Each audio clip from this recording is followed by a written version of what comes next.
Image from Super Mario Bros. 2 Instruction booklet, blur added by authorWith. The time-shattering feats and game-breaking exploits of games done quick upon us. Some video game players might be wondering how they can start their journey in the mesmerizing world of speedrunning.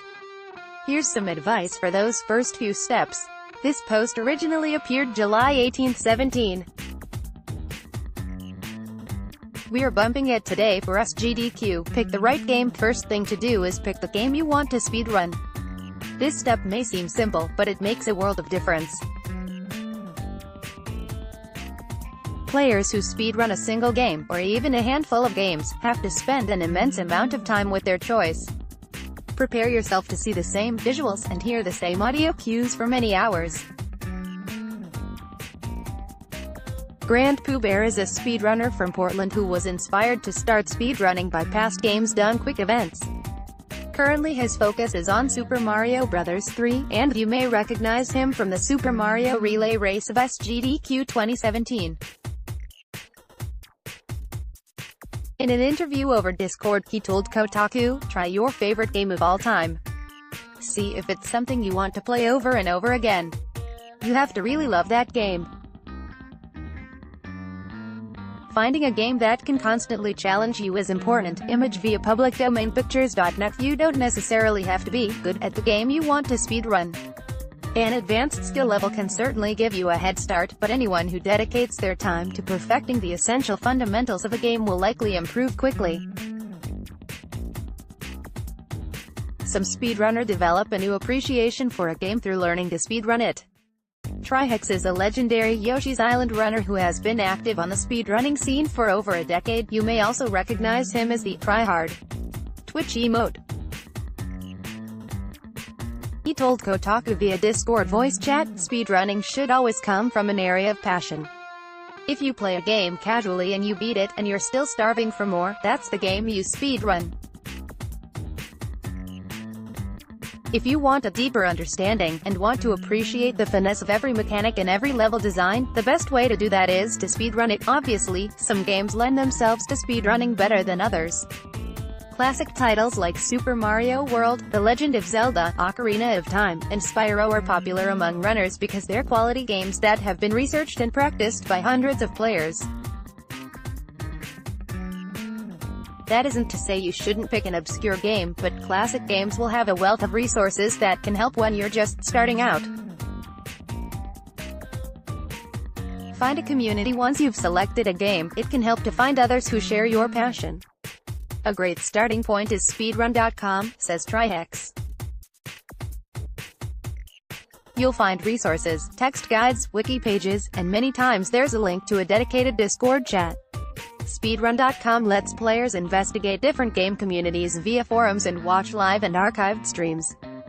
Many games' Speedrun.com pages have links to Discord chats under the Games Resources section, found on the left sidebar.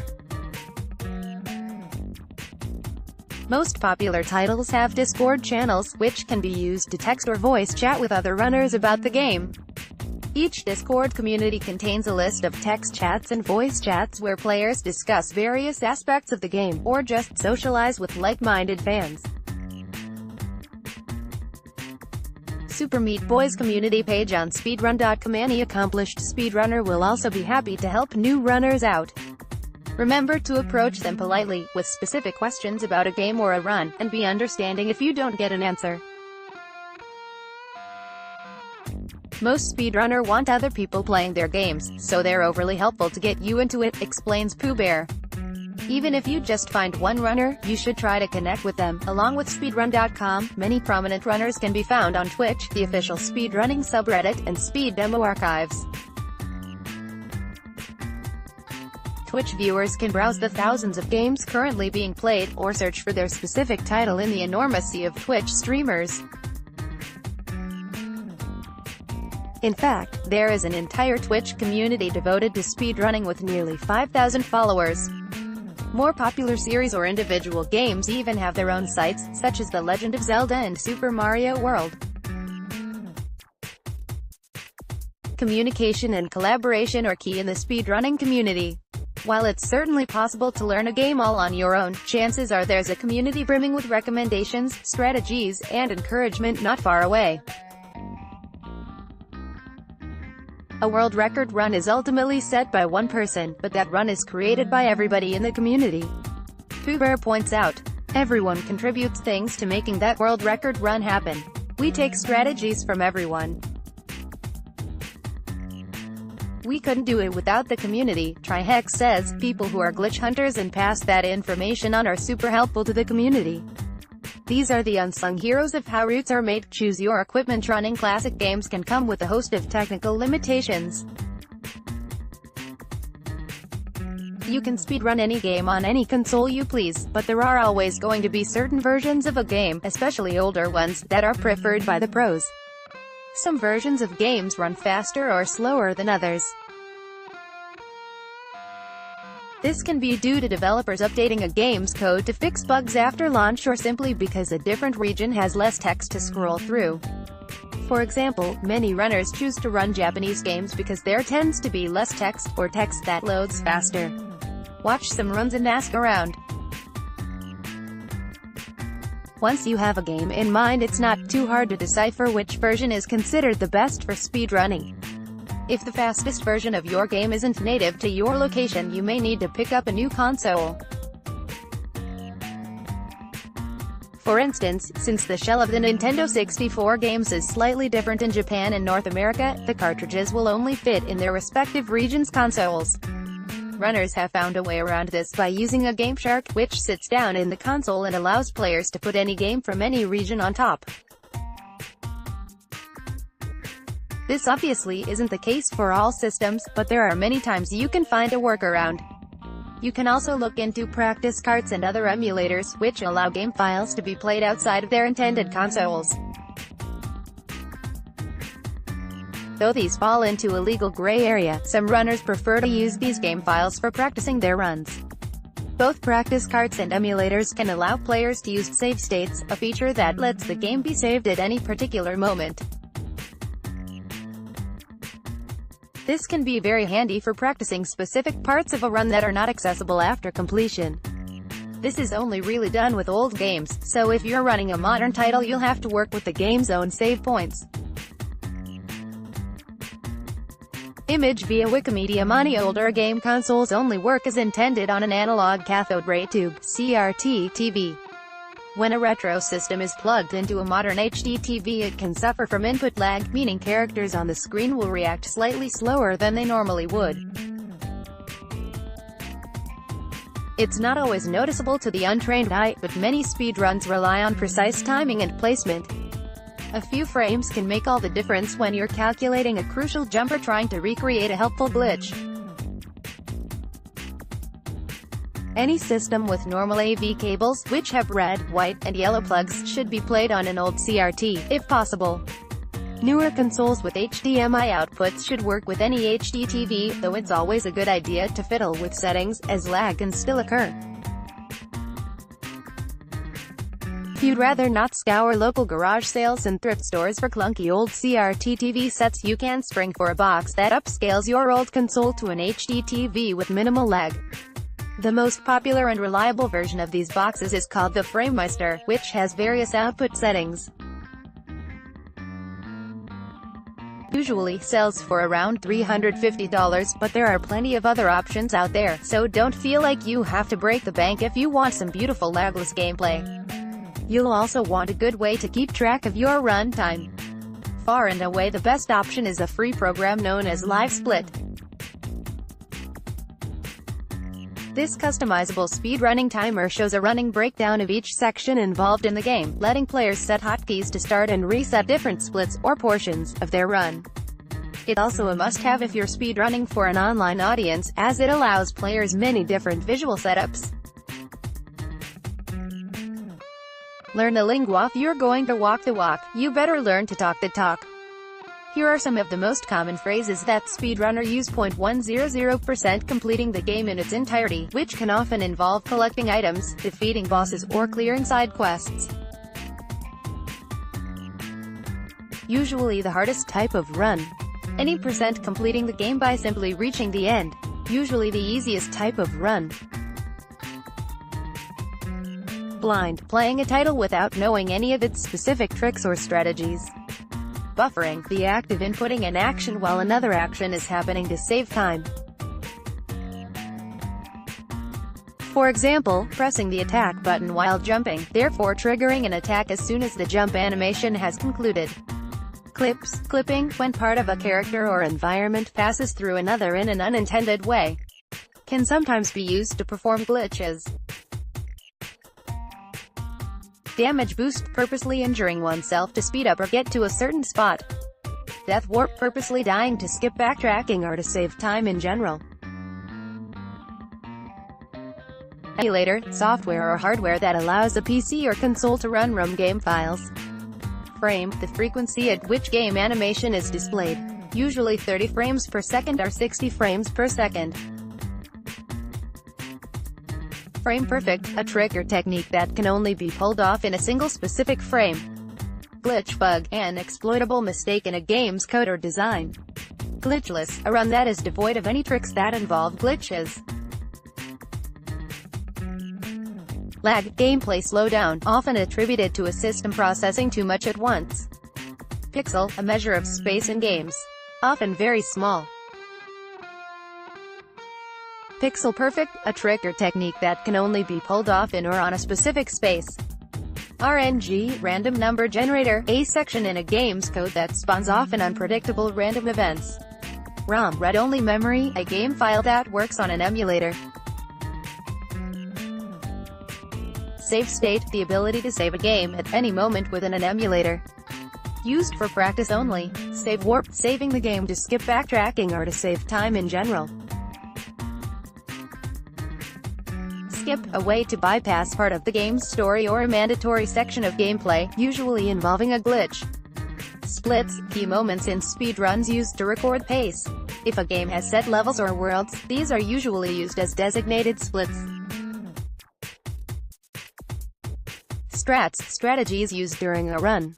TAS, tool-assisted speedrun, a speedrun that is controlled by software or a program within an emulator to show the fastest route theoretically possible. Zips, zipping, a type of clipping that helps speed up a run, usually by allowing the player early access to a section of the game. Practice the basics. Know it's time to speedrun. Mastering a speedrun comes down to practicing basic techniques and learning each game's specific tricks and strategies. Trihex works on his egg-throwing strats and Yoshi's is land. Starting out speedrunning might seem intimidating, but it's often easier than it looks. After watching some streams of your game or skimming over a guide or two, you should be able to pin down some of the more popular or essential glitches and workarounds. Bear suggests, target the biggest time saves and learn those first. Practice these core moves until you get them right. Once you master a certain technique, be it damage boosting or zipping, you'll be able to apply it to different areas of your game. With practice, you'll start to see that many tricks are really quite simple. Pooh Bear says, that's the dirty secret of speedrunning, anyone can do it. When you see someone do a really cool glitch or go through a wall, 9 times out of 10 it's really simple. It usually just involves some sort of memorization. You'd be surprised how consistent you can get with just a little bit of practice.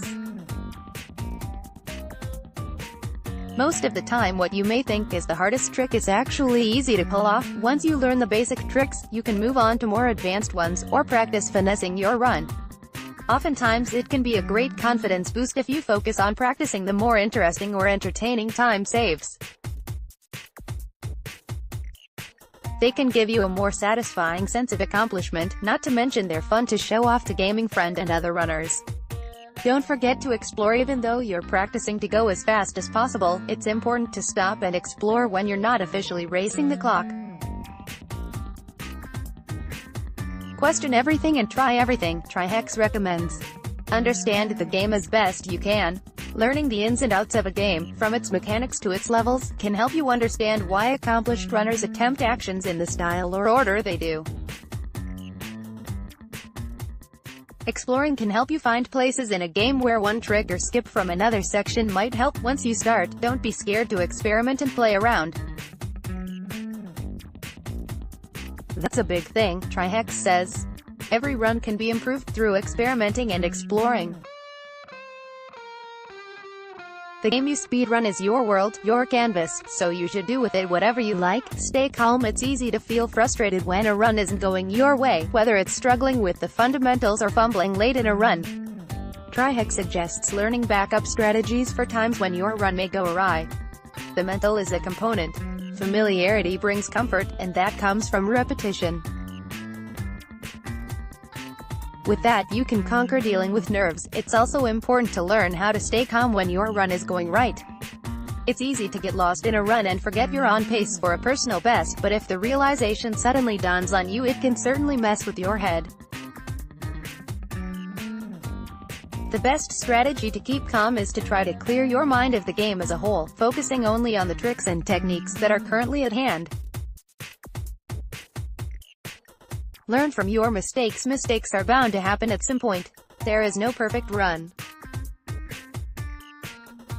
When tragedy does strike, it's important to stay positive and have those backup strategies ready to go at a moment's notice.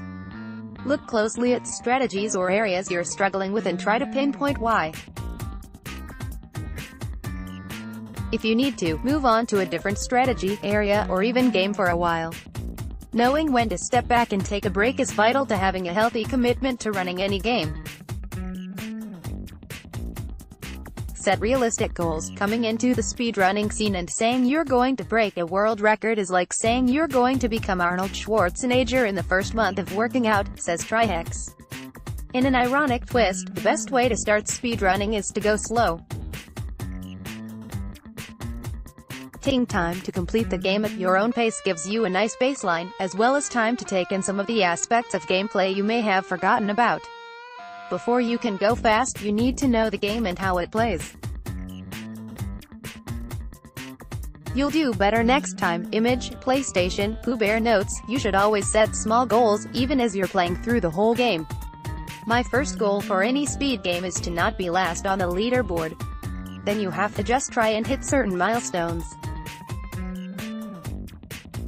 When you start, you might think to yourself, I'll never get this goal time, and then you do, and you think, I can do better. The more you play, the more you get addicted to the thrill of improving. Speedrunning is all about personal growth. Some players may be vying for the world record in their respective game, but even those runs are based on improving a personal best. Pick something manageable to work toward and grow from there. Keep going. Learning to speedrun can be frustrating. It can also be tempting to play an area of a game over and over until you have it down perfect before moving on to the next one. TryHex stresses that an important goal for first-time runners is to stick with a run through the good and the bad. You're going to fail, but you should keep going. That should be your goal. Keep going. If you constantly reset the game, you'll only become familiar with the first so much of it, and you'll make more mistakes in the end. Be proud of going for full runs. No reset runs are always a great tool to become more patient and understand the game in its entirety. Always stay positive. Focus on what you've done right and how you can improve in the next run. Share your progress. It's common for a speedrunner to post their recent attempts on various sites or stream them live for others to watch. It's not mandatory to show off your skills or your progress, but having an audience can be motivating. It can also help you improve. Your viewers might know tips and tricks you don't and be able to help you with your runs. Pooh Bear practices Super Mario Bros. 3 while answering viewer questions on his Twitch channel. You can share your runs any way you choose. Don't feel like you need to drop a bunch of cash on fancy new gear before you can get started. The best part of speedrunning is playing the game, so always keep that as your focus. Switch games if you need to. Speedrunners may spend ungodly amounts of time on one game, but that doesn't mean they can't switch to a new title or run multiple games. Contrary to popular belief, speedrunning doesn't mean devoting all your time and money on one single effort for all of eternity, unless that's what you truly enjoy. Take it slow at the beginning, putting in as much time as you see fit, and see if it's a hobby that's right for you. Many times beginning speedrunner will want to quit after becoming frustrated or bored with their first game choice. Instead of quitting outright, it's always a solid idea to attempt a more exciting approach to the run or simply find a new title to try. The type of game you run, platformer, RPG, puzzle, etc., can have a drastic effect on your enjoyment levels, so don't give up if one doesn't suit you. Do what you enjoy. You might find certain aspects of speedrunning aren't for you. You might not want to go to games done quick or try to hit the world record. Tryhex says, you might find that you actually enjoy glitch hunting and helping other runners perfect new mechanics more than attempting world record runs. And that's great. We always need more people like that in the speedrunning community. Kubear, dubbed the People's Speedrunner, is adamant that more folks should give speedrunning a try. Literally anybody can do this, he says. Don't be scared. You'll be surprised how quickly you can learn a game. You'll surprise yourself at how fast you'll become better. It's easier now to speedrun than it was a year ago. In fact, it's easier than it ever has been, because more and more people are doing it. Whether you're going fast and setting new personal records or going slow and learning how a game works, speedrunning can be an enjoyable and social pastime. If watching others blaze through classic games is something you love, then you should certainly give speedrunning a try.